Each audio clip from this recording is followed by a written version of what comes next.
The call came during my mother's funeral. I was standing in front of her casket, touching the polished wood one last time, when my phone vibrated against my hip. The screen lit up with Debbie Brooks, my mother-in-law's impeccable timing, as always. I let it go to voicemail, twice. On the third call, my hands trembled as I stepped away from the mourners and into the funeral home's empty hallway. Ayla, dear, I've been trying to reach you. Debbie's voice dripped with artificial sweetness. We're having a family gathering next Saturday. I expect you and Greg to be there. The fluorescent lights buzzed overhead as I processed her words. Debbie, I'm at my mother's funeral right now. Oh, that's today? A pause. Well, I'm sorry for your loss, dear, but life goes on. Saturday is very important. The whole family will be there, and I'm announcing something special. My free hand curled into a fist. Through the doorway, I could see my brother Jason watching me, concern etched on his face. The same expression he wore when we found Mom. I don't think I can... Nonsense, Debbie cut in. Your mother wouldn't want you wallowing in grief. Besides, Greg needs you there. You do want to support your husband, don't you? The manipulation was so blatant, it would have been funny if it wasn't so cruel. I pressed my forehead against the cool wall, remembering Mom's last words to me about standing up for myself. Fat lot of good that advice did when facing Hurricane Debbie. I'll have to check with Greg, I managed. He's already confirmed. I spoke to him this morning. Of course she had. My husband, caught between his mother's iron will and my grief, probably folded like a cheap lawn chair. I loved Greg, but his spine turned to jelly whenever Debbie applied pressure. I'll think about it, I said, knowing it would infuriate her. Ayla, her voice hardened, this isn't a request. I've already told everyone you'll be there. Don't embarrass the family by making excuses. The family. Her family. Never mind that I'd just lost the only blood relative who'd truly understood me, besides Jason. Never mind that Mom's body wasn't even in the ground yet. I have to go, I said. They're waiting for me. Saturday at 6. Wear something appropriate, not black. The line went dead before I could respond. I stared at the phone, feeling something shift inside me, a crack in the foundation of my carefully constructed patience. Jason appeared beside me, his hand warm on my shoulder. Debbie? I nodded. What did the witch want this time? Family gathering, Saturday. Apparently I have to be there, or I'll bring shame upon the Brooks dynasty. Jason's jaw tightened. Tell her to go to hell. I wish I could. I glanced back at Mom's casket, surrounded by roses she would have hated. She preferred wildflowers, untamed and free. But Greg needs to grow a pair and stand up to his mother. It's complicated. It's really not, sis. Jason squeezed my shoulder. Mom wanted better for you than this. Remember what she always said about people who mistake kindness for weakness, I finished. I know. The funeral director appeared, gesturing that it was time. As we walked back to join the mourners, I felt something crystallize in my chest. Mom had spent her life teaching me to be strong, to be kind but never doormat. And here I was, letting Debbie Brooks walk all over me while my mother's body wasn't even cold. Maybe it was grief, maybe it was rage, but standing there, watching them lower Mom's casket, I made a decision. Debbie wanted me at her precious gathering? Fine. I'd be there. But not as the compliant daughter-in-law she expected. It was time to show her exactly who my mother had raised me to be. Greg's text arrived just as I finished boxing up the last of Mom's art supplies. Have to fly to Portland tonight. Client emergency. Back Friday night before Mom's dinner. Sorry, love you. The brushes in my hands, Mom's favorite sable hair ones, suddenly felt heavier. Of course he had to leave. Of course it had to be this week. I set the brushes down before I could snap them in half. He's running away again? Jason stood in the doorway of Mom's studio, arms crossed. The afternoon light caught the silver in his hair. When had that started showing up? Client emergency. The words tasted bitter. Convenient timing. You mean Debbie's timing. Jason picked up one of Mom's half-finished canvases. Wanna bet she orchestrated this? I grabbed my phone, pulled up Greg's mother's number, then stopped. What would I even say? Did you send my husband away so I'd be alone while grieving? She'd deny it, make me sound paranoid, probably tell Greg I was becoming unstable. Don't, Jason warned. That's what she wants, a reaction she can use against you. The studio felt suffocating suddenly, Mom's presence both everywhere and nowhere. Her easel stood empty in the corner, her coffee mug still on the windowsill with dried paint water inside. I'd have to pack it all up eventually, but right now... I need air, I muttered, heading for the back garden. My phone buzzed again. Emily, Greg's sister. We weren't close, but she'd sent a sympathy card when Mom died. More than Debbie had done. Ayla, are you okay? I just heard about Greg's trip. I'm fine. The lie came automatically. Just packing up Mom's studio.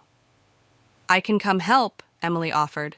And I should warn you, Mother's planning something for Saturday. Something big.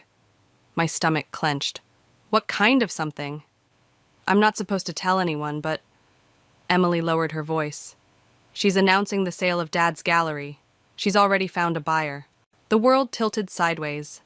Henry's gallery, where he'd featured Mom's work for years, where Greg and I had met during one of her shows, where Debbie had first shown her disapproval of me, the struggling artist's daughter who'd caught her son's eye. Henry agreed to this?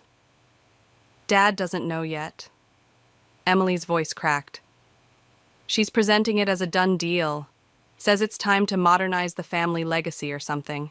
I gripped the garden fence, feeling splinters dig into my palm. Does Greg know? Nobody knows except Mother and me. I only found out because I overheard her on the phone with the buyers. A pause. Ayla, there's more. The buyers? They're planning to convert it into office space. All the local artists who show there will lose their space, including the retrospective of Mom's work that Henry had promised to host next month. The one thing I'd been holding on to, the last chance to share her art with the world. I have to go, I said, my mind already racing. Thanks for telling me, Emily. Be careful, she warned. Mother's been... different lately. More controlling. Ever since Dad started talking about retiring. After hanging up, I stood in Mom's garden, surrounded by the wildflowers she'd planted. The ones Debbie had once called common weeds at a family dinner. Mom had just smiled and said some people couldn't tell the difference between strength and showiness. I pulled out my phone again and called Jason. Remember when you said I should tell Debbie to go to hell? My voice was steady now, cold. I think I found my moment. What happened? She's selling Henry's gallery, without telling him. The announcement's happening at Saturday's dinner. Jason whistled low. That's cold, even for her. She's not just erasing Mom's memory, I said. She's destroying something Henry loves, something that matters to the whole art community here. And she sent Greg away so he couldn't interfere. What are you going to do? I looked at Mom's empty studio through the window, then at her garden. Strength hiding in plain sight, masked as something delicate. I'm going to that dinner, I said, and I'm bringing every piece of evidence I can find about the gallery's true value to the community, including Mom's sales records. You're going to war with Debbie Brooks? No. I touched one of Mom's wildflowers, its petals soft but its stem unyielding. I'm going to save Henry's gallery, and if Debbie gets caught in the crossfire, well, that's just karma, isn't it? Saturday arrived with the weight of a funeral shroud. I pulled into the Carter family driveway 15 minutes early, Mom's sales records and gallery press clippings tucked into my bag like ammunition. The house loomed ahead, all Victorian pretension and money, exactly like its owner. Aunt Margaret's car was already there. I froze, hand on the door handle. Aunt Margaret, Debbie's sister and personal town crier, the same woman who'd told half the art community that I'd trapped Greg into marriage through my mother's connections. Need backup? Emily materialized beside my car window, making me jump. She glanced at the house. Mother's been in rare form today, already made the housekeeper cry. Lovely. I got out, smoothing my dress, definitely not black, as commanded. Is your dad here? Working late at the gallery. Emily's mouth twisted. Mother's timing as usual. We walked up together, the gravel crunching under our feet. Through the front window, I could see Aunt Margaret gesturing animatedly to someone. My stomach dropped as I recognized her audience. the Prescotts, who owned 3 galleries downtown. Buyers? I whispered to Emily. She nodded. Mother's been courting them for weeks. Inside, Debbie held court in the living room, wearing a designer dress that probably cost more than my car. Her eyes landed on me, narrowing at my arrival time. Ayla, dear, early for once? I learned from the best, Debbie.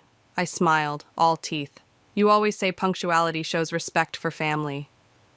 Something flickered in her expression. Surprise, maybe suspicion.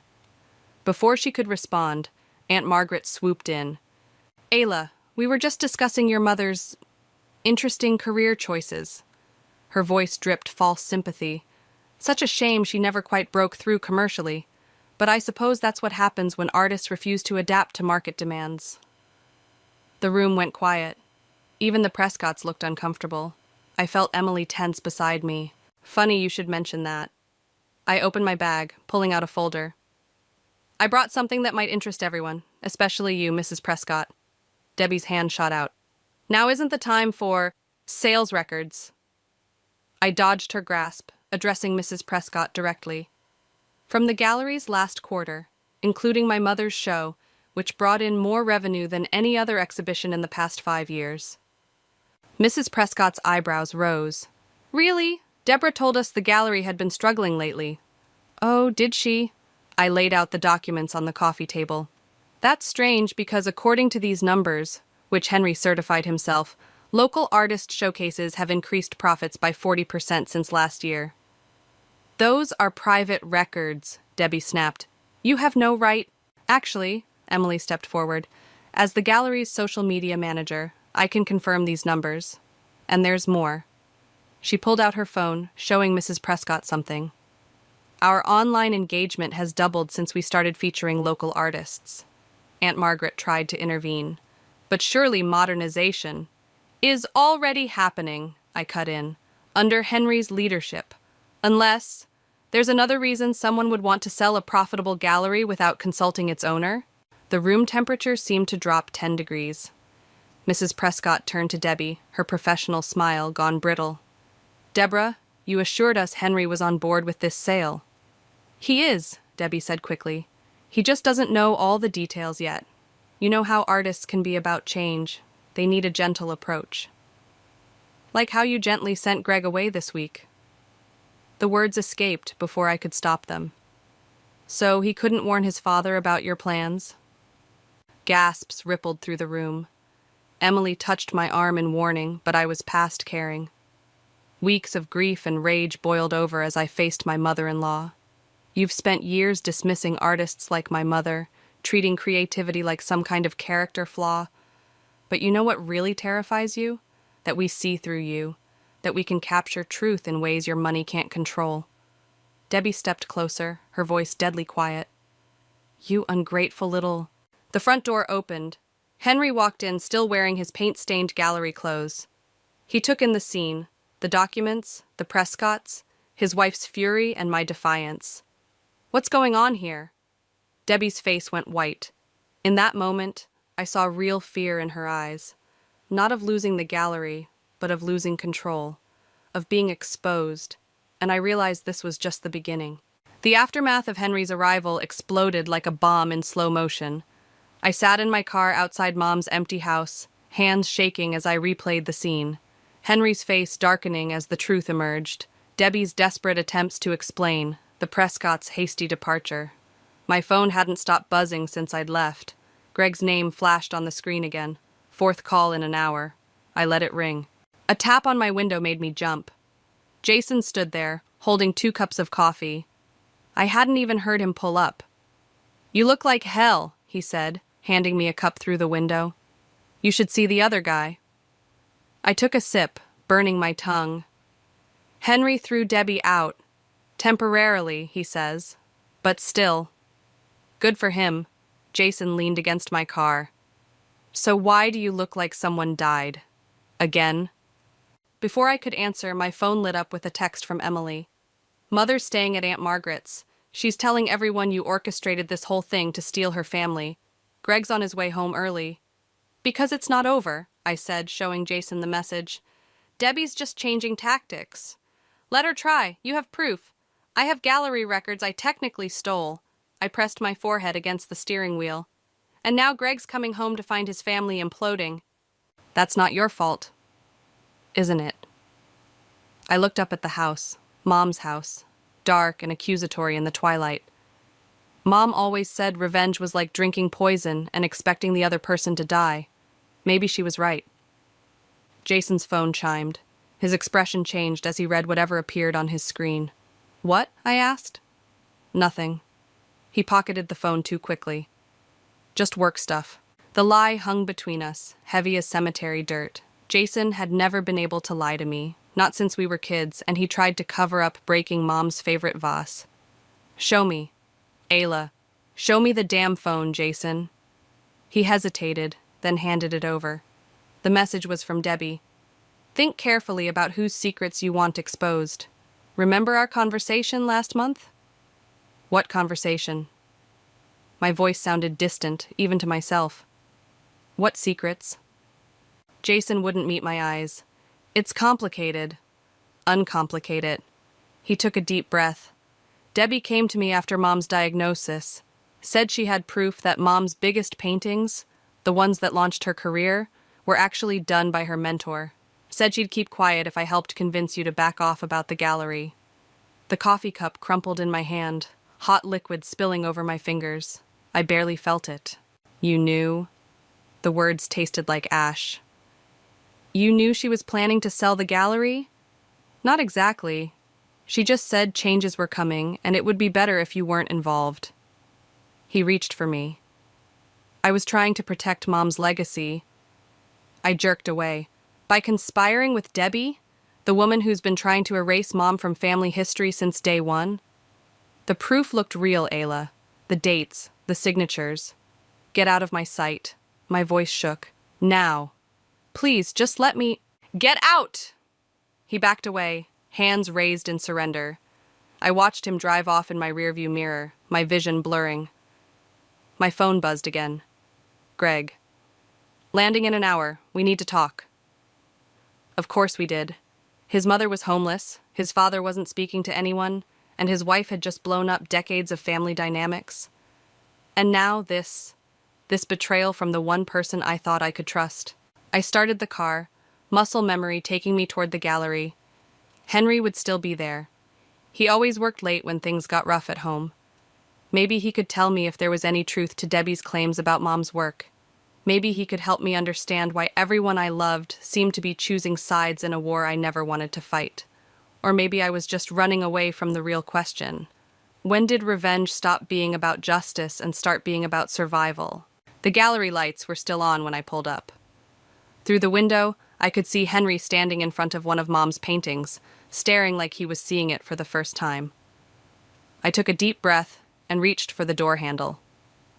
Time to find out what other secrets this family was hiding. Henry didn't turn when I entered the gallery. He stood transfixed before Mom's largest painting. Wildflowers at Midnight, the piece that had launched her career 15 years ago. The one Debbie claimed was a fraud. Your mother painted this the summer you broke your arm, Henry said, still studying the canvas.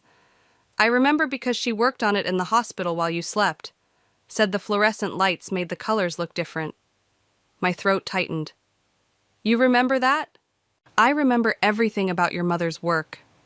He finally turned, his eyes sharp despite his exhaustion, including who really painted it. The gallery felt suddenly airless. Henry, Debbie showed me the proof she claims to have. He moved to his desk, pulled out a thick folder. Want to know what I found interesting? The paper's wrong. What? The documents she has, letters between your mother and her mentor, dated signatures on preliminary sketches. They're all on paper that wasn't manufactured until 2018. He spread the papers out. Someone went to a lot of trouble to forge these recently. Relief made my knees weak. So Mom didn't, steal someone else's work? God, no. Henry laughed bitterly. But Debbie needed leverage. She's been planning this gallery sale for months, collecting ammunition against anyone who might stop her. My phone buzzed. Greg again. I silenced it. Does she know you figured this out? Not yet, but she will when the police get involved. I froze. Police? The sale contract she tried to push through, forged my signature? Henry's voice was steel. That's fraud, Ayla. Criminal charges. The gallery door chimed. Emily burst in, face flushed. Mother's calling an emergency family meeting, tomorrow night. She's telling everyone Ayla manipulated Dad into turning against her. Let her try, I started, but Emily cut me off. She has recordings. Phone calls between you and Jason discussing the gallery records. She's painting you as the mastermind behind all of this. My laugh sounded hollow even to me. Of course she does, because heaven forbid she face consequences for her own actions. There's more. Emily wouldn't meet my eyes. Greg, he's at Aunt Margaret's, with her. The world tilted sideways. My husband, choosing his mother's side without even hearing my version. Just like Jason had chosen Debbie's lies over Mom's truth. Henry's hand gripped my shoulder. We need a plan. I have one. I pulled out my phone, pulled up the recording app I'd started using weeks ago, played the conversation where Debbie had threatened to ruin Mom's reputation if I didn't step back. Then another, where she'd bragged about manipulating Greg into that convenient business trip. Emily's eyes widened. You've been gathering evidence, too? I learned from the best. The words tasted bitter. Debbie taught me all about keeping receipts. This could destroy the family, Emily whispered. The family's already destroyed. I looked at the painting again, at Mom's signature in the corner, bold and true. But maybe it needs to be, so we can build something honest from the ruins. My phone lit up with a text from Jason. Debbie showed me the real proof, Mom's mentor's signature under the paint. I'm sorry. Something snapped inside me. Henry, do you have an X-ray machine here for authenticating paintings? He nodded slowly. In the conservation room. Why? I walked to Wildflowers at midnight, ran my fingers along the frame. Because tomorrow night, when Debbie tries to destroy Mom's legacy, I want to be ready. I want to prove, layer by layer, stroke by stroke, exactly who created this masterpiece. And if you're wrong, Emily asked softly, if there is something under the paint? I thought of Mom in that hospital room, painting while I slept. Of all the times she'd told me that truth, like wildflowers, would always find its way through concrete. Then I'll face that truth too. I turned to Henry. But first, let's see what your machines can tell us about my mother's work, and about the woman trying to bury it under her own lies. The emergency family meeting looked more like a trial, with Debbie holding court at Aunt Margaret's oversized dining table. Greg sat beside her, his face unreadable.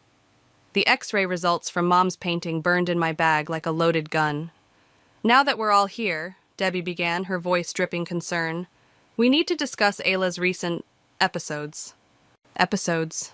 Like I was some unstable patient rather than someone who'd caught her in multiple lies. I felt Emily squeeze my hand under the table. You mean when I exposed your forged gallery contracts?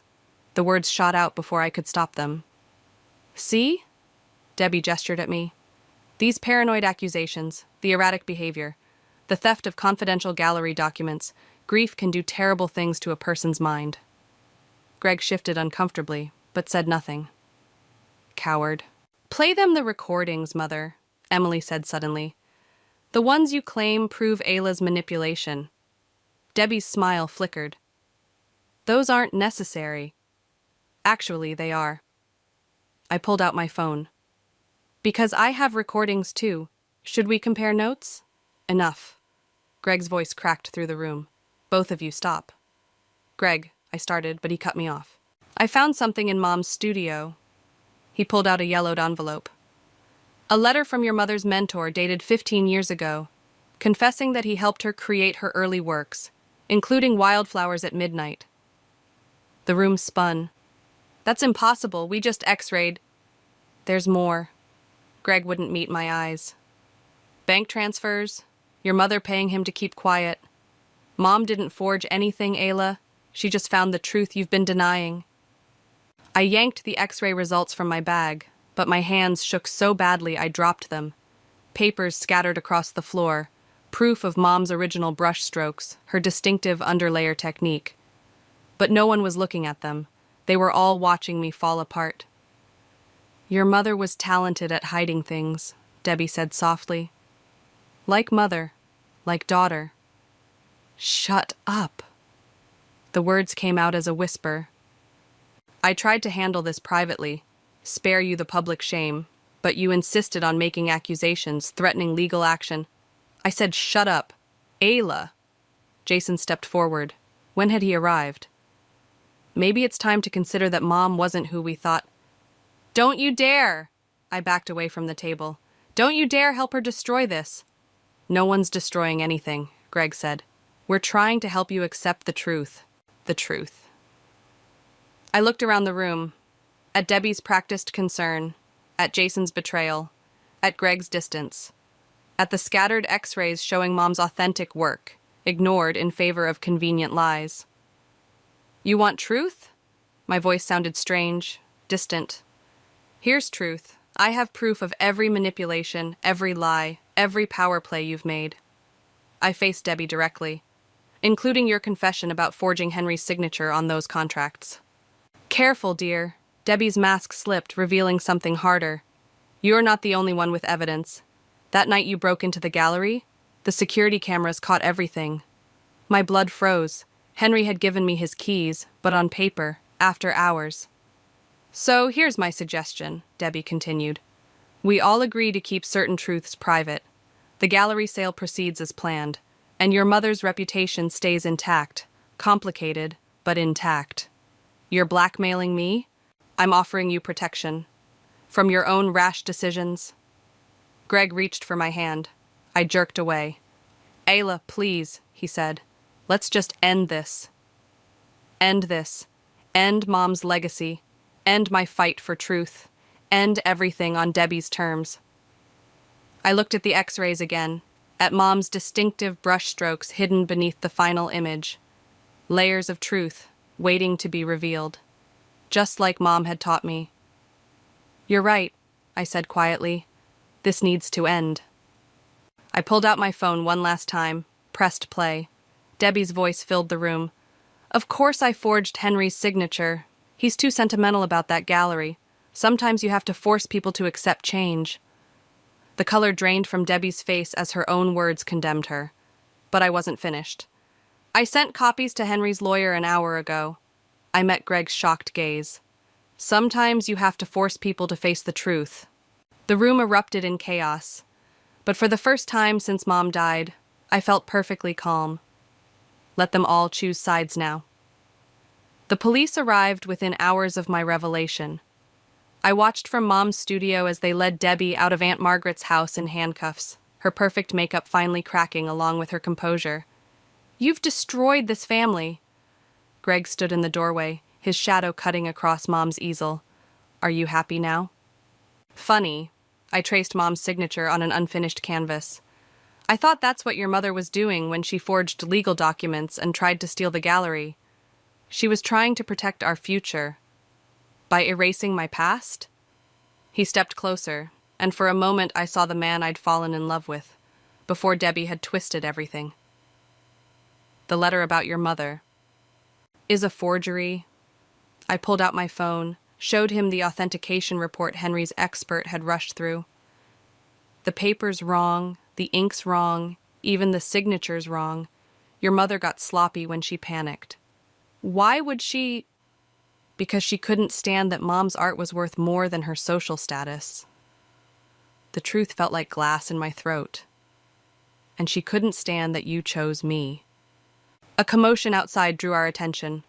Jason stood on the lawn, arguing with Emily. When he saw me in the window, he started forward, but Emily grabbed his arm. Don't, I heard her say. There's something you need to know first. She handed him a phone, probably showing him the proof of Debbie's forgeries, the same evidence that had convinced Henry to press charges. I watched my brother's face crumple as his part in Debbie's scheme finally hit him. I should have trusted you, Greg said quietly, when you first said something was wrong. Stop. I turned away from the window. You don't get to rewrite history now that it's convenient. You chose her side, every time. She's my mother, and that woman she tried to destroy, that was my mother. I grabbed my bag, started gathering the last of Mom's supplies. The difference is, mine taught me to stand up for the truth no matter what it cost. Where are you going? Henry offered me Mom's old studio space at the gallery, said it's time for new artists to carry on her legacy. Ayla, please. He reached for me. We can fix this. I stepped back, feeling the distance between us like a physical wound. Can we? Because your mother's facing criminal charges, your father's filing for divorce, and you still can't admit she was wrong. I admit she went too far. Too far? I laughed, the sound sharp as broken glass. She tried to destroy my mother's reputation. She forged documents. She manipulated everyone around her, including you. That's not too far, Greg. That's who she is. A knock at the studio door made us both jump. Emily stood there, tears streaming down her face. They found more, she said, in Mother's study. Years of forged documents, manipulated contracts. She's been doing this for decades. Greg staggered like he'd been hit. That's not possible. The gallery sale wasn't the first time, Emily continued. Just the first time she got caught. I looked at my husband. Really looked at him.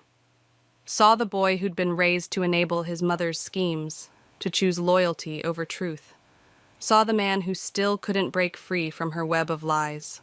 I'm staying at Jason's tonight, I said, shouldering my bag. I think we both need time to decide what kind of truth we want to live with. Don't do this, Greg pleaded. Don't let her tear us apart. She didn't tear us apart. I touched his cheek one last time. She just showed us who we really are when it matters. Outside, Jason waited by his car. His eyes were red, his shoulders slumped with guilt. I'm sorry, he started. I should have... Not here. I got into the passenger seat. We'll talk about it later. As we drove away, I watched Greg standing in Mom's studio doorway, surrounded by the truth he'd tried so hard to ignore. Behind him, the evening light caught Mom's unfinished canvas, making the wild colors glow like a promise. Sometimes she used to say, you have to burn everything down to see what's real underneath. I was finally ready to see what would rise from these ashes. The gallery hummed with quiet conversation as visitors moved between Mom's paintings. Henry had arranged them chronologically, from her earliest works to the unfinished piece from her studio. Each canvas told a story of growth, of defiance, of wild beauty refusing to be contained. I stood before Wildflowers at Midnight, now the centerpiece of her memorial exhibition. The X-ray analysis played on a screen beside it, showing the layers of her creative process. Proof of authenticity, Henry had called it. Proof of truth. She would have hated all this attention. Jason appeared beside me, hands in his pockets. But she would have loved seeing her work here, being understood. Like we're finally understanding each other?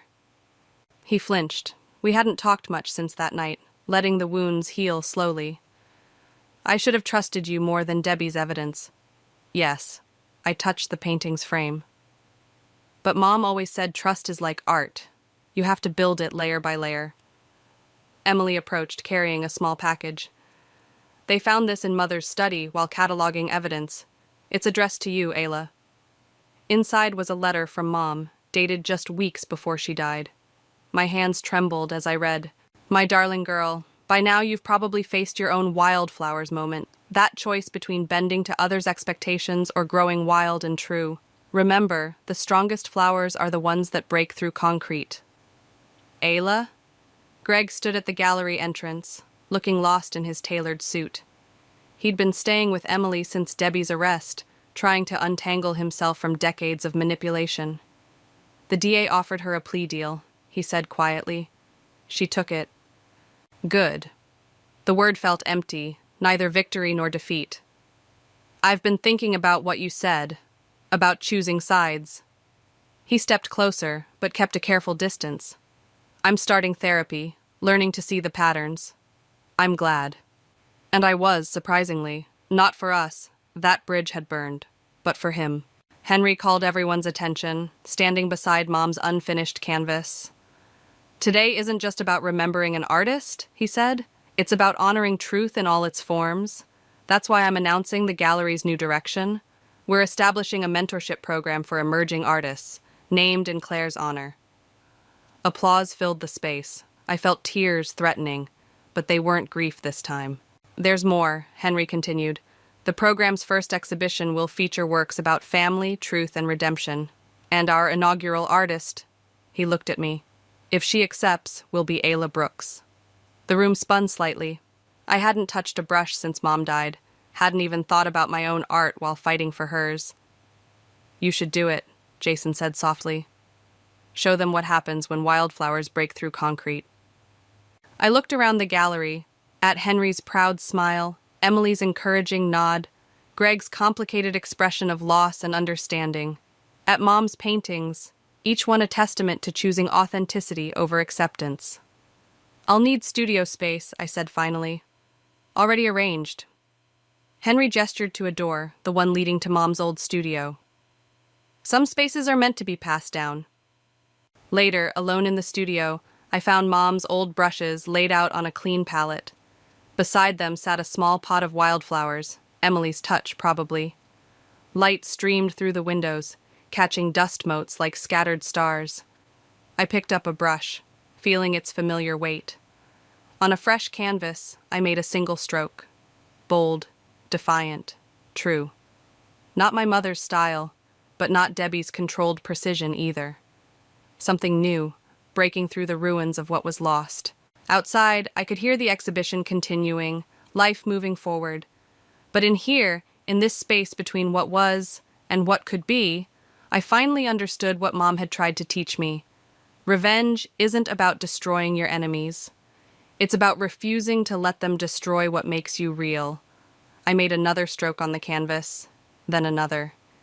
Each one a choice, each one a truth, each one wildly, defiantly free.